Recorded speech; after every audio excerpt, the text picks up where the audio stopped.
Hello my dear student, আজ নিউটনের যে গতিসূত্র চ্যাপ্টার আছে ওই চ্যাপ্টারের এমসিকিউগুলো করাচ্ছি। তোমরা অবশ্যই ভিডিওটা শুরু থেকে শেষ পর্যন্ত দেখবে এবং প্রত্যেকটা এমসিকিউ তোমরা তোমাদের খাতায় টুকে নেবে।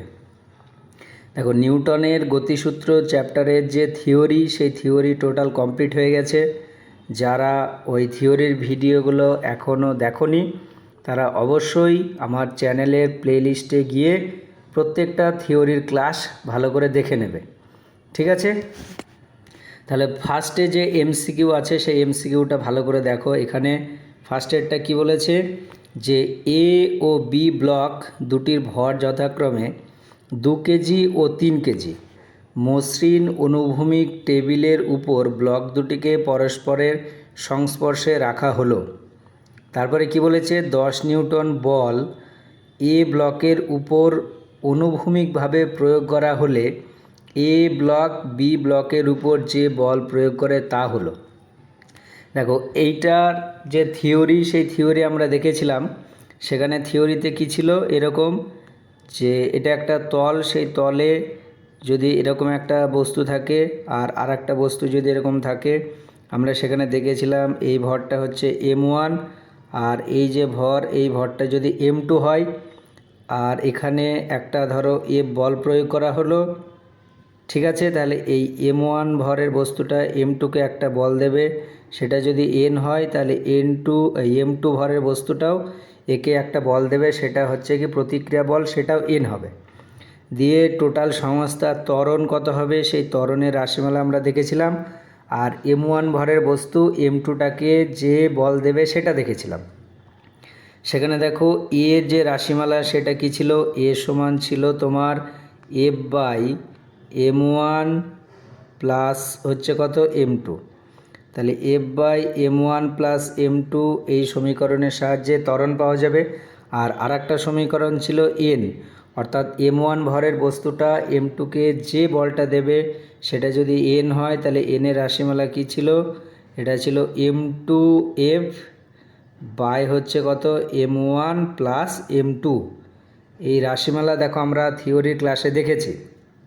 তাহলে এখানে বসিয়ে দাও। এখানে দেখো M2 যেটা তার জায়গায় কত আছে 3 কেজি, তাহলে M2-র জায়গায় 3 কেজি আর F-এর জায়গায় দেখো কত বলা আছে 10, যেহেতু 10 নিউটন বল বাই দেখো কি ভরদ্বয়ের যোগফল, অর্থাৎ প্রথম বস্তুটার ভর 2 কেজি, পরেরটার হচ্ছে 3 কেজি।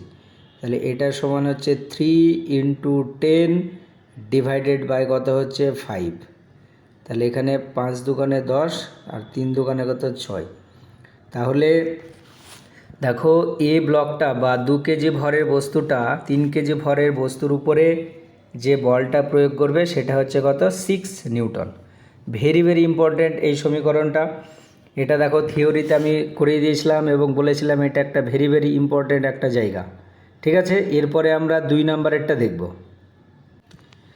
2 নম্বরেরটা কি আছে ভালো করে একবার শোনো। বলেছে 4 কেজি 2 কেজি ও 1 কেজি ভরের 3টি ব্লককে একটি ঘর্ষণহীন তলের উপর পরস্পরের সংস্পর্শে রাখা আছে। 14 নিউটন মানের একটি বল 4 কেজি ব্লকের উপর প্রযুক্ত হলো। তাহলে 4 কেজি ও 2 কেজি ব্লক দুটির মধ্যে পারস্পরিক সংস্পর্শ বল হবে। দেখো এইটা থিওরি আমি বলে দিয়েছিলাম কীরকম ছিল। দেখো সেখানে আমরা দেখেছিলাম এরকম একটা মেঝে, সেখানে এরকম 3টে ধরো ভর ছিল, একটা M1, তারপরে একটা হচ্ছে M2 আর লাস্টে আর একটা হচ্ছে M3।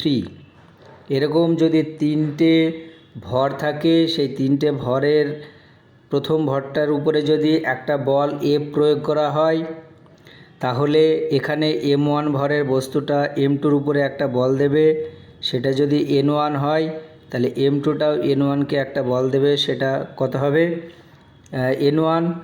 আর M2 যেটা সেটা M3কে একটা বল দেবে, সেটা হচ্ছে N2। আর এখানে M3 যেটা সেটাও M2কে একটা বল দেবে, সেটা কত হবে N2। দিয়ে এই সংস্থাটার ত্বরণ কত হবে সেই ত্বরণের রাশিমালা আমরা দেখেছিলাম। তারপরে N1 কত হবে, N2 কত হবে সব দেখেছিলাম। দেখো এখানে রাশিমালাগুলো কি ছিল সেইগুলো একবার বলে দিলে তোমরা সব নিজেরাই পারবে। দেখো A ইকুয়াল টু কত ছিল, A ইকুয়াল টু হচ্ছে টোটাল বল F বাই কি টোটাল ভর M1 প্লাস M2 প্লাস হচ্ছে কত M3। তারপরে এই M1 ভরের বস্তু M2টাকে যে বল দিচ্ছে সেটা হচ্ছে কত N1। তাহলে N1 এর সমীকরণ ছিল দেখবে M2 প্লাস M3 ইন্টু হচ্ছে F ডিভাইডেড বাই কী ছিল M1 এই M2, হ্যাঁ ডিভাইডেড ছিল তোমার তিনটে ভরের সমষ্টি, অর্থাৎ M1 plus M2 plus M3, ঠিক আছে, প্লাস M3 এটা। আর আরেকটা ছিল N2, অর্থাৎ ওই M2টা M3কে যে বলটা প্রয়োগ করছে N2, সেই N2 সমান ছিল তোমার M3 into F divided by হচ্ছে M1 plus M2 plus M3। এবার এখানে দেখো কি বলেছে, এই তিনটে ভরই দেওয়া আছে। এটা বলেছে তোমার 4 কেজি, তারপরে এইটা বলেছে কত 2 কেজি, আর এইটা বলেছে কত 1 কেজি, ঠিক আছে। আর 4 কেজি ভরের বস্তুর উপরে যে বলটা প্রয়োগ করা হচ্ছে, অর্থাৎ এখানে F ইকুয়াল টু বলে দিয়েছে কত 14 নিউটন। তাহলে M1 M2-র উপরে যে বলটা দিচ্ছে, মানে 4 কেজিটা 2 কেজির উপরে যে বলটা দিচ্ছে সেই বলটা বার করতে বলেছে। অর্থাৎ এখানে দেখো N1 এর যে ভ্যালু সেটা বার করতে বলেছে। তাহলে এখানে এই যে সমীকরণ আছে সেই সমীকরণ আমরা বসিয়ে দেবো। তাহলে দেখো এখানে N1 যেটা, সেই N1 সমান কত হবে, তাহলে ফর্মুলা কি M2 প্লাস M3। তাহলে এখানে M2-র জায়গায় কত আছে 2, তারপরে দেখো কি আছে M3-র জায়গায় কত 1 ইন্টু দেখো কি আছে F-এর জায়গায় কত বলা আছে 14 ডিভাইডেড বাই কী হবে প্রত্যেকটা ভরের সমষ্টি, অর্থাৎ দেখো 4 প্লাস 3 4 প্লাস কত 2 প্লাস 1, তাহলে নিচে কত হচ্ছে 7, তাহলে উপরে দেখো 3 ইন্টু 14 ডিভাইডেড বাই কত 7, তাহলে এটা কত হলো 2 হলো। তাহলে তোমার অ্যান্সার যেটা কত আসছে দেখো 6 নিউটন। তাহলে এখানে এই 4 কেজি ভরের বস্তুটা 2 কেজি ভরের বস্তুর উপরে যে বলটা প্রয়োগ করবে সে বলটা কত হবে 6 নিউটন। বোঝা গেল? তাহলে এই যে ফর্মুলা আমরা দেখেছি, এই ফর্মুলাগুলো তুমি যদি ভালো করে মুখস্থ করে রাখো তাহলে প্রবলেম কিন্তু এই ফর্মুলা থেকেই তুমি পেরে যাবে। এখানে দেখো যদি তোমাকে বলতো এই তিনটে সংস্থা কত ত্বরণ নিয়ে তোমার গতিশীল হবে, তাহলে সেই ত্বরণের ইকুয়েশনে কিন্তু এইখানে M1 M2 M3 আর F এর ভ্যালু বসালে চলে আসতো, ঠিক আছে। তাহলে ভালো করে এই যে তিনটে ফর্মুলা এটা মনে রাখবে। এরপরে যে প্রবলেমটা আছে 3 নাম্বারটা মনোযোগ দিয়ে দেখো। 3 নাম্বারটা কি বলেছে, 3 নাম্বারটা বলেছে এইচ উচ্চতা ও থিটা নতিকোণ বিশিষ্ট একটি নততলের শীর্ষদেশ থেকে একটি ব্লককে নততল বরাবর ছেড়ে দেওয়া হলো। নততলের পাদদেশে পৌঁছাতে ব্লকটির যে সময় লাগে তা হলো। তাহলে ভালো করে ছবিটা কীরকম হচ্ছে দেখো, এরকম একটা নততল আছে। নততল কাকে বলে, কোনো একটা তল যদি অনুভূমিকের সঙ্গে একটা কোণ করে থাকে তাহলে সেইটাকে তোমার বলা হচ্ছে কি নততল। তাহলে এখানে থিটা কোণ করে আছে আর এর যে উচ্চতা সেটা কত বলে দিয়েছে এইচ। আর তুমি ধরে নাও একেবারে উপরে তোমার এই যে বস্তু সেই বস্তুটা আছে, দিয়ে এই নিচে আসতে যে সময়টা লাগবে সেই সময়টা বার করতে বলেছে। তুমি ধরে নাও এইটা হচ্ছে এ বিন্দু, এটা বি বিন্দু আর এটা হচ্ছে সি বিন্দু। তাহলে দেখো এ থেকে কি সি বিন্দুতে আসবে, অর্থাৎ অতিক্রান্ত যে পথ সে পথটা কী হবে এস হবে। এবার এই অতিক্রান্ত পথটাকে তুমি ধরে নাও কত এস। তাহলে এখানে দেখো এ বি সি একটা কি সমকোণী ত্রিভুজ, ওখান থেকে যদি আমরা সাইন থিটা বার করি তাহলে দেখো সাইন থিটা সমান তোমার কি হয় লম্ব বাই অতিভুজ। তাহলে এখানে যেহেতু এইটা লম্ব এইটা থিটা, তাহলে এই এইচটা কী হবে লম্ব আর এসটা হচ্ছে কি অতিভুজ। তাহলে দেখো তোমার কত আসছে এইচ বাই কত এস। তাহলে এস ইকুয়াল টু তোমার কত হচ্ছে এইচ বাই সাইন থিটা। এবার দেখো যখন এই বস্তুটা একেবারে এ বিন্দুতে আছে তখন তার যে বেগ, সেই বেগটা কত? 0। তাহলে যখন পার্টিকেলটা বা ওই বস্তুটা তোমার এ বিন্দুতে আছে তখন বেগ 0, আর এর অতিক্রান্ত দূরত্ব কত? এস। আর এখানে আর একটা জিনিস তোমাদেরকে মাথায় রাখতে হবে, যে কোনো একটা বস্তু যদি নততল বরাবর উপর থেকে নিচে পড়ে, তাহলে কোনো একটা বস্তু যদি নততল বরাবর উপর থেকে নিচে পড়ে, তাহলে তার যে ত্বরণ, অর্থাৎ যে ত্বরণ নিয়ে সে উপর থেকে নিচের দিকে পড়ে, সেই ত্বরণের রাশিমালাটা তোমাদেরকে ভালো করে মাথায় রাখতে হবে। এই ত্বরণ এ, এটার সমান তোমার কথা হবে জি সাইন থিটা। কীভাবে আসছে সেটা আমি তোমাদেরকে বলে দেবো, এক্ষুনি বলে দেবো, চিন্তা নেই। তাহলে দেখো, এখানে একেবারে শীর্ষবিন্দুতে যখন আছে তখন তার বেগ কত? 0, আর অতিক্রান্ত দূরত্ব কত? এস, আর ও যে ত্বরণ নিয়ে নামছে সেই ত্বরণটা হচ্ছে কত? এ, সেটা কত? জি সাইন থিটা। তাহলে এখানে কোন সমীকরণে বসালে আমরা টিটা পাবো? দেখো, একমাত্রিক গতি চ্যাপ্টারে তোমরা অনেকগুলো ফর্মুলা পড়েছো, তার মধ্যে তুমি যদি এই ফর্মুলাটা অ্যাপ্লাই করো, s equal to ut plus half a t square. তাহলে দেখো, যেহেতু প্রাথমিক বেগ 0 আছে, তাহলে এই পার্টটা 0 হয়ে যাবে, আর এসের জায়গায় কত? H by sine theta.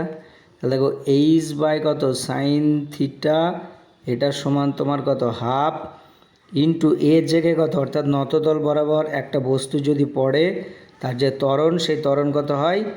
G sine theta. তাহলে এখানে জি সাইন থিটা ইন্টু কত? T square. এবার তুমি যদি কোনাকুনি গুণ করো, তাহলে দেখো এটা কত আসবে? 2h by g sine square theta, এটা সমান হচ্ছে কত? T square. তাহলে টি সমান দেখো কত হবে? Root over of 2h by g into sine square theta. তাহলে টি, এটা এবার দেখো সাইন স্কোয়ার থিটা আছে, ওটাকে রুটের বাইরে বার করে নিলে sine theta into root over কত হবে? 2h বাই কত? জি। তাহলে এইটাই হচ্ছে ওই নততল বরাবর ওই বস্তুটার পড়তে যে সময় লাগবে সেই সময়টা। তাহলে এখানে এইটা ভালো করে তোমাদেরকে কিন্তু মাথায় রাখতে হবে। এই যে অ্যান্সারটা আসলো, সেই অ্যান্সারটা কিন্তু একটু মুখস্থ করে রাখবে, কারণ যদি তোমার এমসিকিউতে দেয় তাহলে তুমি শর্ট করে টিকটা মেরে দেবে, তাহলে হয়ে যাবে। এবার এখানে আমরা যেটা দেখব, যে নততল বরাবর যদি কোনো একটা বস্তু উপর থেকে নিচে নামে, তাহলে তার ত্বরণ A equal to G sine theta কীভাবে আসছে, ভালো করে তাহলে মনোযোগ দিয়ে দেখবে তাহলে কিভাবে ওই ত্বরণটা আসছে। এবং এখানে একটা জিনিস মাথায় রাখতে হবে, দেখো এখানে আমরা ধরে নিয়েছি যে বস্তুটা যখন নততল বরাবর নামছে, তাহলে সেই নততল আর বস্তুর তলের মধ্যে কি কোনো রকমের ঘর্ষণ বল কাজ করছে না। তাহলে ভালো করে দেখো, এখানে এরকম একটা আমরা নততল নিলাম, এইবার এই নততলের উপরে যে কোনো একটা ধরো বস্তু আছে, এই অ্যাঙ্গেলটা কত?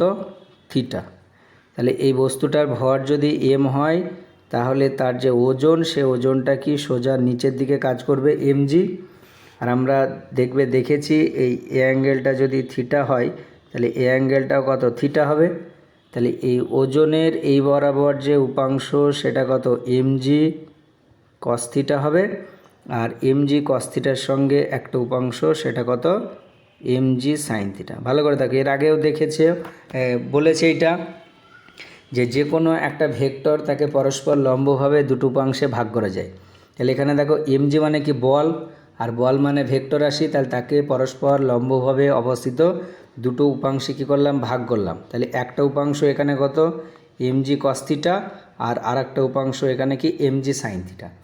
এবার দেখো, এইখানে এই যে বস্তুটা নততল বরাবর নিচের দিকে নামবে, কোন বলের দ্বারা নামবে? দেখো, mg sin থিটা যে বলটা কাজ করছে, সেই বলটাই বস্তুটাকে কী করবে? নিচের দিকে নামাতে সাহায্য করবে। অর্থাৎ এখানে ওই বস্তুর উপরে যে ক্রিয়াশীল বল, সে বল F ইকুয়াল টু কত? mg sin theta. তাহলে বল যদি এটা হয়, তাহলে বস্তুর ত্বরণ কত হবে? দেখো, ত্বরণ A ইকুয়াল টু তোমার কি? F বাই m হয়। তাহলে দেখো, mm কেটে যাবে, তাহলে A ইকুয়াল টু কত? g sin theta. অর্থাৎ নততল বরাবর একটা বস্তু যদি পড়ে, অর্থাৎ থিটা নতিকোণ বিশিষ্ট একটা নততল বরাবর যদি কোনো একটা বস্তু পড়ে, তাহলে তার যে ত্বরণ সেই ত্বরণ কোণটা হবে জি সাইন থিটা। এবং এখানে মনে রাখবে এই যে তলটা আছে বস্তু আর নত তলের যে তল, সেই তলের মধ্যে কোনো রকমের ঘর্ষণ বল কাজ করছে না। যদি ঘর্ষণ বল কাজ করে তাহলে তখন কিন্তু ওই ত্বরণটা একটু চেঞ্জ হবে, সেটা ঘর্ষণ চ্যাপ্টারে ওখানে ক্যালকুলেশন করে দেওয়া আছে, যখন ঘর্ষণ চ্যাপ্টার পড়ানো হবে তখন সেটা নিয়ে আলোচনা করা হবে। বোঝা গেল?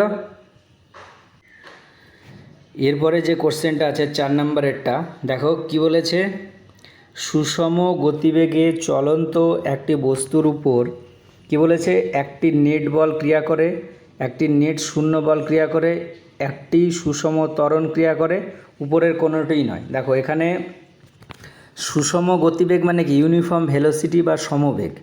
দেখো সমবেগ কথাটার অর্থ হচ্ছে তার প্রাথমিক বেগ, এটা সমান কি অন্তিম বেগ, অর্থাৎ ইউ সমান তোমার কি ভি। তাহলে ইউ ইকুয়াল টু যদি ভি হয় তাহলে দেখো বস্তুটার উপরে যে ক্রিয়াশীল ত্বরণ সেই ত্বরণটা কী হবে, শূন্য হবে।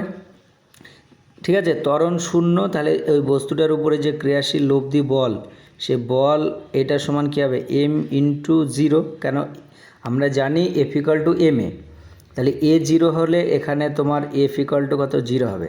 অর্থাৎ ওই বস্তুটার উপরে কোনো রকমের কি বল কাজ করবে না, অর্থাৎ নেট ফোর্স যেটা, সে নেট ফোর্স কী হবে, জিরো হবে। তাহলে দেখো এখানে কোন অপশানটা রাইট হবে, অপশান বি।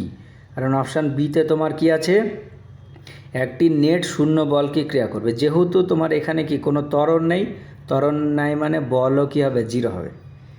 ওকে, এরপরে যে কোশ্চেনটা আছে ভেরি ভেরি ইম্পর্ট্যান্ট একটা কোশ্চেন, দেখো 5 নম্বরেরটা কি বলেছে, একটি মোটর গাড়িতে একটি ওলনদড়ি ঝুলছে। গাড়িটি যখন এ ত্বরণসহ অনুভূমিক পথে চলে তখন উলম্ব রেখার সঙ্গে ওলনদড়ির নতি কত, অর্থাৎ উলম্ব রেখার সঙ্গে ওই ওলনদড়িটা কতটা কোণ করে থাকবে। এখানে একটা জিনিস, ওলনদড়িটা অ্যাকচুয়ালি কি, ওলনদড়ি হচ্ছে দেখবে ওই রাজমিস্ত্রি যারা কাজ করে তারা ওই দেওয়ালের লেভেলটা ঠিক রাখার জন্যে একটা ওই লাট্টু টাইপের যে জিনিস সেটা ঝুলিয়ে তারপরে ওটা লোহার হয়, ওই লোহার জিনিসটা ঝুলিয়ে ওই দেওয়ালের কি লেয়ারটা ঠিক করে, সেটাকে তোমার বলা হচ্ছে কি ওলনদড়ি। তাহলে তুমি ধরে নাও কোনো একটা এরকম গাড়ির ছাদ আছে, তাহলে গাড়ি আছে, সে গাড়ির এটা ধরো ছাদ, সেই ছাদে একটা ওলনদড়ি এরকমভাবে ঝুলছে। তাহলে এখানে ওলন এটা, তাহলে এই ওলনদড়িটা যদি ওখানে ঝোলে তাহলে দেখো যখন গাড়িটা একেবারে স্থির অবস্থায় আছে তাহলে ওলনদড়িটা কি এরকমভাবে ঝুলবে। এবার যদি গাড়িটা এই দিকে এ ত্বরণ নিয়ে যায়, তুমি ধরে নাও গাড়িটা বাম দিক থেকে ডান দিকে এ ত্বরণ নিয়ে যাচ্ছে, তাহলে ওলনদড়িটা কী হবে, তার উল্টো দিকে কী হবে, চলে আসবে। তাহলে ওলনদড়িটা তুমি ধরে নাও পরের মুহূর্তে এই জায়গাটায় চলে এসছে। ঠিক আছে, তাহলে এই জায়গাটায় যদি ওলনদড়িটা চলে আসে তাহলে সেইটা দেখো ওই যে উলম্ব রেখা আছে সেই উলম্ব রেখার সঙ্গে কি একটা কোণ করেছে। তাহলে এইটা দেখো পরে ওলনদড়িটা এই পজিশনে এসেছে, তাহলে উলম্ব রেখার সঙ্গে এ যে কোণটা করেছে সেই কোণটা তুমি ধরে নাও কত, থিটা। তাহলে দেখো এখানে আগে যখন স্থির ছিল ওলনদড়ির ওজন নিচের দিকে কাজ করছিল, তাহলে এখনও যে ওলনদড়িটা আছে সেই ওলনদড়ির যে ওজন, সে ওজন সোজা তোমার mg নিচের দিকে কাজ করবে। আর এখানে এই যে দড়িটায় বাঁধা আছে সেই দড়িতে তুমি ধরে নাও একটা টান কাজ করছে, সেই টানটা হচ্ছে কত, টি। ওকে, এবার এখানে দেখো এই অ্যাঙ্গেলটা যদি থিটা হয়, আমি এখানে একটা যদি রেখা টানি, এই অ্যাঙ্গেলটাও তোমার কত হবে, থিটা হবে। তাহলে এই টানের দেখো এই বরাবর কী হবে, একটা উপাংশ থাকবে, আর এর সঙ্গে লম্বভাবে এই বরাবর একটা উপাংশ থাকবে। তাহলে ওই টানকে যদি আমরা উপাংশে ভাঙি তাহলে সেই উপাংশ দুটো কী হবে, দেখো এই দিকে যে উপাংশটা থাকবে সেটা হচ্ছে টি কস থিটা। দেখো টান মানে হচ্ছে কি বল, আর বল মানে ভেক্টর রাশি, আর যে কোনো একটা ভেক্টরকে পরস্পর লম্বভাবে দুটো উপাংশে কী করা যায়, ভাগ করা যায়। তাহলে এই উপাংশ কত, টি কস থিটা, আর ওর সঙ্গে লম্বভাবে এইদিকে উপাংশ থাকবে সেটা হচ্ছে কত, টি সাইন থিটা। আর যেহেতু তোমার গাড়িটা এই দিকে এ ত্বরণ নিয়ে যাচ্ছে তাহলে ওলনদড়িটা এই দিকে একটা কী হবে, বল কাজ করবে, অর্থাৎ গাড়ির ত্বরণের উল্টো দিকে একটা বল কাজ করবে, সেই বলটা তোমার কত হবে, এম এ। ওকে, এবার দেখো এইরকম অবস্থায় উলনদড়িটা কি তোমার সাম্য অবস্থায় আছে। আর আমি বলেছিলাম দেখবে যে টান সম্পর্কিত যে সমস্যা নিয়ে আলোচনা করেছিলাম, সেখানে কোনো একটা বস্তুর সাম্য অবস্থায় থাকার শর্তটা কী ছিল? সাম্য অবস্থায় থাকার শর্তটা ছিল তার উপরে ক্রিয়াশীল পজিটিভ এক্স অক্ষ বরাবর যতটা বল কাজ করছে সেটা নেগেটিভ এক্স অক্ষের সঙ্গে কী হবে? সমান হবে। আর আরেকটা কী ছিল? পজিটিভ ওয়াই অক্ষ বরাবর যে বলটা যতগুলো বল কাজ করছে সেটা নেগেটিভ ওয়াই অক্ষের সঙ্গে তোমার কী হবে? সমান হবে। ঠিক আছে, তাহলে এখানে দেখো পজিটিভ যে এক্স অক্ষ, পজিটিভ এক্স অক্ষ বরাবর যে বল কাজ করছে সেটা কত? টি সাইন থিটা। আর নেগেটিভ এক্স অক্ষ বরাবর কত আছে? M A. তাহলে টি সাইন থিটা এটা সমান তোমার কী হবে? এম এ। আর পজিটিভ ওয়াই অক্ষ বরাবর তোমার কি আছে? দেখো টি কস থিটা আছে। তাহলে এখান থেকে দেখো 2 নম্বরে কী হবে? টি কস থিটা, সেটা কি নেগেটিভ ওয়াই অক্ষ বরাবর যে বলটা কাজ করছে, অর্থাৎ দেখো এমজি তার সঙ্গে সমান হলো। এবার এই সমীকরণটাকে এই সমীকরণ দিয়ে তুমি কি করো? ভাগ করে দাও। তাহলে দেখো T sine theta by T cos theta এটা সমান তোমার কি হবে? M A by M G. তাহলে এখান থেকে দেখো টি কেটে গেল, এখানে এ কেটে গেল। তাহলে দেখো ট্যান থিটা এটা সমান তোমার কত আসছে? A by G. তাহলে থিটা সমান তোমার কি হবে? থিটা সমান হবে tan inverse of A by G. অর্থাৎ ওই উলনদড়িটা উলম্বের সঙ্গে যে কোণ করবে সেই কোণটা কত হবে? Tan inverse of A by G. দেখো এখানে tan inverse of A by G মানে অপশান এতে আছে। তাহলে অপশান এটা হচ্ছে কি রাইট অ্যান্সার। এবার যদি তোমার এই কোশ্চেনটাই উলম্ব রেখার সঙ্গে কতটা কোণ করেছে এটা না বলে এটা যদি বলতো যে গাড়ির যে ছাদটা আছে বা গাড়ির যে উপরে অংশ আছে, অর্থাৎ যে জায়গায় থেকে ঝুলছে সেই বরাবর অনুভূমিক রেখার সঙ্গে কতটা কোণ করবে, এটা যদি বলতো তাহলে তখন তুমি কিভাবে করতে সেটা আমি বলে দিচ্ছি। দেখো এটা চেঞ্জ করে দিতেই পারে, তাহলে তখন তুমি কিভাবে করবে জাস্ট একবার ভালো করে দেখে নাও, দিয়ে অ্যান্সারটা কী করবে? মুখস্থ করে রাখবে। কারণ যখন ধরো নিটে বা 11-এর পরীক্ষা আসবে তখন ওই জায়গাটা টিক দিয়ে দেবে। তাহলে আরেকবার দেখো ওই ছবিটা আঁকছি, এটা হচ্ছে গাড়ি, সেই গাড়ির ছাদ। এখানে উলনদড়িটা ফার্স্টে এরকমভাবে ঝুলছে, এটা উলনদড়ি, পরেক্ষণে এখানে চলে আসলো, এটা উলনদড়ি হয়ে গেল, এটা উলন। এবার দেখো গাড়ির ছাদের সঙ্গে এই অ্যাঙ্গেলটা করেছে, তাহলে এখানে এর যে ওজন সে ওজন এমজি নিচের দিকে কাজ করছে, এটা হচ্ছে কি তোমার টান। এবার দেখো এই অ্যাঙ্গেলটা যদি থিটা হয়, এইটা আমি এই বরাবর যদি একটা রেখা টানি এই অ্যাঙ্গেলটাও কি থিটা হবে। তাহলে তখন টানের এই বরাবর যে উপাংশ সেটা কত? টি কস থিটা। আর এই বরাবর যে উপাংশ সেটা কত হবে?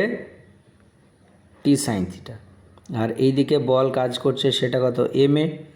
তাহলে এখানে যেহেতু ওই অবস্থায় সাম্য অবস্থায় আছে, তাহলে তখন পরের ক্ষেত্রে দেখো কী হবে? 1 নম্বর তোমার যেটা আসবে সেটা টি কস থিটা, এটা সমান তোমার কি? ভালো করে দেখো, আগে এটা লিখছি, তাহলে উলম্ব বরাবর যেটা আছে দেখো টি সাইন থিটা, এটা সমান হচ্ছে কত? এমজি। আর 2 নম্বর তোমার কি হবে? টি কস থিটা, এটা সমান তোমার কি হবে? M A. এবার আগের মতো ভাগ করে দাও, তাহলে দেখো T sine theta by T cos theta, এটা সমান কত? MG by M A. তাহলে এটা দেখো ট্যান থিটা, এটা সমান কত হয়ে গেল? G by A. তাহলে থিটা ইকুয়াল টু তোমার কি আসবে? Tan inverse of G by A. অর্থাৎ যদি তোমার ওইরকম গাড়িটা ত্বরণ নিয়ে যায়, তাহলে আগের ক্ষেত্রে আমরা কি দেখলাম? উলম্বের সঙ্গে যে কোণটা উৎপন্ন করছে সেটা হচ্ছে tan inverse of A by G. আর এখানে ওই গাড়ির ছাদের সঙ্গে যে কোণটা উৎপন্ন করছে সেটা কি আসবে? Tan inverse of G by a. Clear? ভালো করে এটা মাথায় রাখবে। আচ্ছা, এরপরে যে কোশ্চেনটা আছে কি বলেছে? 6 নম্বরেরটা, একটি মোটর গাড়ি 50 কিলোমিটার পার আওয়ার বেগে যাচ্ছে, তাকে ব্রেক কষে 6 মিটার দূরত্বের মধ্যে থামানো হলো। যদি একই ধরনের অন্য একটি মোটর গাড়ি 100 কিলোমিটার পার আওয়ার বেগে যায় তবে তাকে কত দূরত্বের মধ্যে থামানো যাবে? তাহলে দেখো, প্রথম যে কেসটা আছে তাতে কি বলা আছে, একটা গাড়ি একটা জায়গা থেকে অন্য একটা জায়গায় যাচ্ছে, তার যে প্রাথমিক বেগ তুমি ধরে নাও, তাহলে এটা এ বিন্দু থেকে এইদিকে যাচ্ছে। এবার একটা নির্দিষ্ট দূরত্বে সে থেমে গেছে, তুমি ধরে নাও বি বিন্দুতে গিয়ে থেমে গেল। এবার ওর প্রাথমিক যে বেগ বা এ বিন্দুতে যে বেগ সেটা বলে দিয়েছে। দেখো, এটাকে তুমি প্রাথমিক বেগ ধরে নাও 50 কত কিলোমিটার পার আওয়ার। এটাকে তুমি এক কাজ করবে, মিটার পার সেকেন্ডে করে নেবে, ঠিক আছে? এটাকে তুমি যদি মিটার পার সেকেন্ডে করো তাহলে কী হবে, 50 ইন্টু 1000 বাই কত 3600, ঠিক আছে? এত মিটার পার সেকেন্ড হয়ে গেল। তাহলে এটা প্রাথমিক বেগ, এটা ক্যালকুলেটরে তোমরা বসাবে। আর এখানে দেখো বি বিন্দুতে গিয়ে সে কী হয়ে গেছে, থেমে গেছে, অর্থাৎ তার অন্তিম বেগ সেটা কত 0 হয়ে গেছে। আর ও যে পথটা অতিক্রম করেছে সেটা তুমি ধরে নাও এস, সেই এস ইকুয়াল টু কত 6। তাহলে এখানে দেখো প্রাথমিক বেগ দেওয়া আছে, অন্তিম বেগ দেওয়া আছে, অতিক্রান্ত দূরত্ব দেওয়া আছে। তাহলে এখান থেকে আমরা কি ওই বস্তুটার মন্দনটা পেয়ে যাব। যেহেতু থেমে গেছে তার মানে কি মন্দন হয়েছে। কোন ফর্মুলায় বসালে মন্দন পাবো? দেখো, একটা সূত্র আমরা জানি, v square equal to u square minus 2as। তাহলে এখানে অন্তিম বেগ সেটা কত 0, প্রাথমিক বেগ হচ্ছে কত এইটা। তাহলে এই যে প্রাথমিক বেগ, এটার ক্যালকুলেশন তোমরা নিজেরা করবে, ঠিক আছে? এই প্রাথমিক বেগের কী হবে, আবার স্কোয়ার হবে। তাহলে প্রাথমিক বেগের যে মান সেটা আমি এক্স ধরে নিলাম, তাহলে ইউটাই থাকলো। তাহলে এখানে দেখো ওটা ইউ স্কোয়ারে তুমি রাখো, তাহলে ইউ স্কোয়ার মাইনাস তোমার 2a ইন্টু এসের জায়গায় কত 6।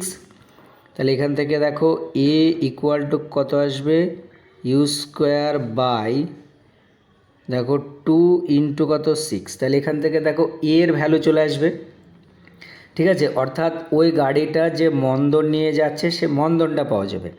এবার পরের ক্ষেত্রে কি বলেছে, যদি একই ধরনের অন্য একটা গাড়ি, তাহলে একই ধরনের মানে ওই গাড়ির মন্দনটাও কী হবে, এই গাড়ির সঙ্গে সমান হবে। তাহলে ওই গাড়ির ক্ষেত্রে এবার আমরা কি বার করব, তাহলে তুমি ধরে নাও ওই গাড়িটা এই জায়গা থেকে যাত্রা শুরু করেছিল, এটা হচ্ছে সি বিন্দু দিয়ে ডি বিন্দু পর্যন্ত গিয়েছে। তাহলে ওর যে প্রাথমিক বেগ সেটা ইউ কত বলেছে, দেখো 100 কিলোমিটার পার আওয়ার, ঠিক আছে? এইবার তুমি ওইটাকে করো, তাহলে 1000 দিয়ে গুণ করে দাও আর 3600 দিয়ে ভাগ করে দাও, এত মিটার পার সেকেন্ড আসবে। তাহলে এটা হচ্ছে সি বিন্দু আর ওটা ডি বিন্দু। প্রাথমিক বেগ আর অন্তিম বেগটা তোমার কত, ভি সমান 0। ওকে, তাহলে ওখানে ভি সমান কত বলা আছে, 0 বলা আছে। আর এর ক্ষেত্রে যে মন্দন, সে মন্দনটা তোমার চলে আসবে এইটা, ঠিক আছে? এইবার এখান থেকে তুমি ক্যালকুলেটরে যদি ইউ এর ভ্যালু বসিয়ে দাও তাহলে মন্দনটা পাবে, আর এখানে সেই মন্দনের ভ্যালুটা বসাবে। আর এটার ক্ষেত্রে তোমার কী বার করতে বলেছে, অতিক্রান্ত দূরত্ব। তাহলে অতিক্রান্ত দূরত্বের ফর্মুলাকে আমরা এই ফর্মুলায় বসাও, v square equal to u square minus 2as। তাহলে ভিটা যেহেতু 0, তাহলে এস ইকুয়াল টু তোমার এখানে কত আসবে, এস ইকুয়াল টু তোমার আসবে ইউ স্কোয়ার বাই 2a। তাহলে এখানে দেখো এই বস্তুটার ক্ষেত্রে ইউ এর ভ্যালু কোনটা, এইটা, আর এ এর ভ্যালু কোনটা, এইটা। তাহলে এই যে দুটো ভ্যালু আসছে এটা তোমরা ক্যালকুলেটরে সবাই নিজে বসাবে। আমার কাছে ক্যালকুলেটর নেই, আশা করছি তোমাদের সবার কাছে ক্যালকুলেটর আছে।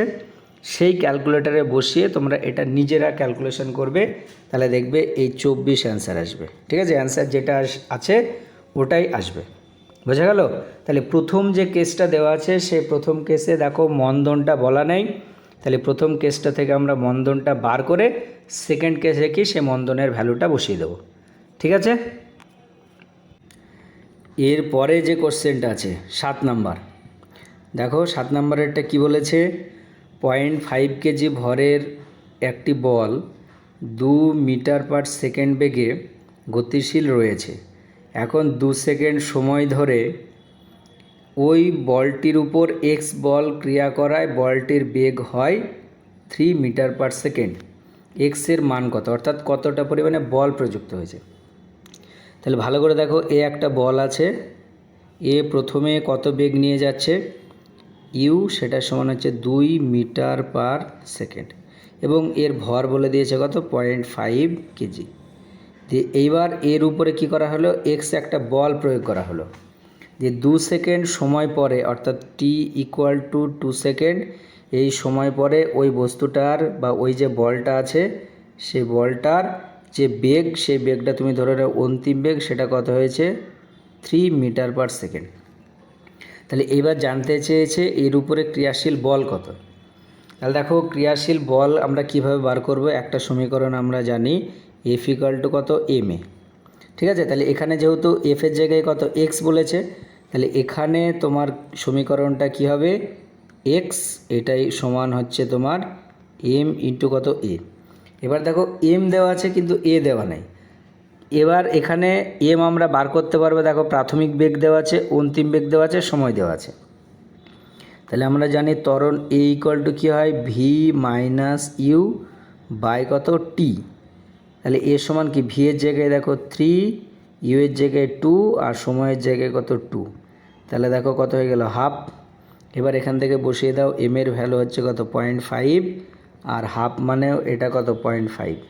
তাহলে 0.5 ইন্টু 0.5, এটার সমান কত, 0.25। তাহলে এত নিউটন পরিমাণে তার উপরে কী হয়েছে, বল প্রযুক্ত হয়েছে। তাহলে এখানে অপশান সি এরটা হচ্ছে কি রাইট অ্যান্সার। ঠিক আছে, তাহলে এই 7 নম্বর পর্যন্ত আজকে থাক। তাহলে এই যে 7টা অঙ্ক, আশা করছি তোমরা ভালো করে বুঝতে পেরেছো। এরপরে বাকি যে এমসিকিউগুলো আছে সেগুলো করিয়ে দেব। আর যারা এখনও এই নিউটনস লয়ে থিওরি ক্লাস দেখোনি, অবশ্যই থিওরি ক্লাসগুলো ভালো করে দেখবে। কারণ যদি তুমি থিওরিটা ভালো করে দেখো, তাহলে এই যে অ্যান্সার, সেই অ্যান্সারগুলো তোমার জাস্ট ফর্মুলাগুলোয় বসিয়ে দিলে গিয়ে চলে আসবে, অত কিছু চিন্তা ভাবনার করার কোনো দরকার নেই। তাহলে থিওরি ক্লাসগুলো ভালো করে দেখবে। আর আমি ওখানে থিওরি ক্লাসে বলে দিয়েছি যে কোন কোন ফর্মুলাগুলো ভালো করে মুখস্থ করে রাখতে হবে। সেই ফর্মুলাগুলো তোমরা মুখস্থ করবে, তাহলে কিন্তু সব অ্যান্সার বেরিয়ে আসবে। ঠিক আছে, তাহলে আজকে এ পর্যন্তই।